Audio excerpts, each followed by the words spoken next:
Hello everyone, ನೀವು ನೆನ್ಪು ಮಾಡ್ಕೊಳ್ತಿರೋಂಥ ವ್ಯಕ್ತಿ ಈಗ ನಿಮ್ಮನ್ನು ಅವರು ನೆನ್ಪು ಮಾಡ್ಕೊಳ್ತಿದ್ದಾರಾ ಅನ್ನೋದ್ರ ಬಗ್ಗೆ ಚೆಕ್ ಮಾಡೋಣ.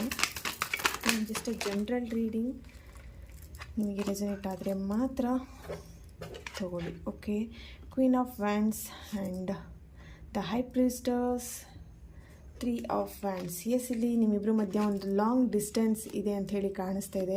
ಎಸ್, ಡೆಫಿನೆಟ್ಲಿ ಅವ್ರು ನಿಮ್ಮನ್ನು ನೆನ್ಪು ಮಾಡ್ಕೊಳ್ತಿದ್ದಾರೆ. ನಿಮ್ಮ ಪ್ರೆಸೆನ್ಸ್ ಇಲ್ಲಿ, ನೀವು ಇಲ್ದಿರೋ ಅಂಥ ಕ್ಷಣನ ಅವ್ರು ಇಲ್ಲಿ ನೆನ್ಪು ಮಾಡ್ಕೊಳ್ತಿದ್ದಾರೆ. ತುಂಬಾ ಅಲೋನ್ ಫೀಲ್ ಮಾಡ್ತಿದ್ದಾರೆ ಅಂತೇಳಿ ಕಾಣಿಸ್ತಿದೆ. ಇಲ್ಲಿ ಈ ಒಂದು ರೀಡಿಂಗ್ ನೋಡ್ತಾ ಇರೋರು ಬೇರೆ ಬೇರೆ ಊರಲ್ಲಿ ಇರ್ಬೋದು, ಬೇರೆ ಬೇರೆ ಕಂಟ್ರಿಲಿ ಕೂಡ ಇರ್ಬೋದು. ಇಲ್ಲಿ ಲಾಂಗ್ ಡಿಸ್ಟೆನ್ಸ್ ಅಂತ ಹೇಳಿ ತೋರಿಸ್ತಾ ಇದೆ. ಸೊ ಅವ್ರು ನಿಮ್ಮನ್ನು ತುಂಬ ಮಿಸ್ ಮಾಡ್ಕೊಳ್ತಿದ್ದಾರೆ, ತುಂಬ ಪ್ರೀತಿ ಮಾಡ್ತಿದ್ದಾರೆ, ತುಂಬ ನೆನ್ಪು ಮಾಡ್ಕೊಳ್ತಾ ಇದ್ದಾರೆ. ದೆನ್ ಇಲ್ಲಿ ಎಲ್ಲೋ ಒಂದು ಕಡೆ ಅವರು ನಿಮಗೋಸ್ಕರ ವೆಯ್ಟ್ ಮಾಡ್ತಾ ಇದ್ದಾರೆ ಅಂತ ಹೇಳಿ ಕಾಣಿಸ್ತಿದೆ. ನಿಮ್ಮ ಲೈಫ್ ಅಂದರೆ ಅವ್ರ ಲೈಫಲ್ಲಿ ನೀವು ಬರ್ತೀರಾ ಅಂತೇಳಿ ವೆಯ್ಟ್ ಮಾಡ್ತಾ ಇದ್ದಾರೆ. Okay, thank you.